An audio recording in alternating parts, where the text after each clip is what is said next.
Should is again very important modal जब हम use करते हैं किसी को सलाह देने के लिए, सलाह लेने के लिए। सलाह फॉर्म में जब हम यूज़ करते हैं तो वर्ड आता है should. Example, we should help the needy, हमें ज़रूरतमंद की सहायता करनी चाहिए यानी कि काइंड ऑफ सलाह दे रहे हैं, एडवाइस दे रहे हैं। You should speak the truth, आपको सच बोलना चाहिए। Again it's a sort of advice, सलाह की फॉर्म में।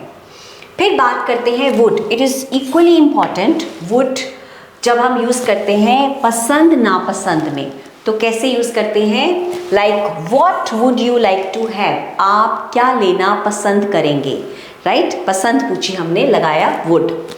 Next, I would like to have a cup of tea, तो मैंने उसको पसंद बताई अपनी। I would like to have, मैं चाय का कप लेना पसंद करूँगी, वुड का यूज़ हुआ।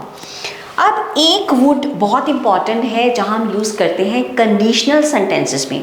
तो कंडीशनल सेंटेंसेस क्या होते हैं? जहाँ हम किसी और टेंस के साथ यानी कि पास्ट के साथ भी हम इसको यूज़ करते हैं। तो उसका एक एग्जाम्पल समझते हैं। If I had money I would start a business. कहते हैं अगर मेरे पास पैसा होता, पास्ट में अगर मेरे पास पैसा होता तो मैं एक बिजनेस स्टार्ट कर लेती। तो ये फ्यूचर में अगर ऐसा होता तो ऐसा कर लेती, अगर वैसा होता तो वैसा हो जाता। तो पास्ट के साथ हम वुड को कैसे यूज़ कर रहे हैं?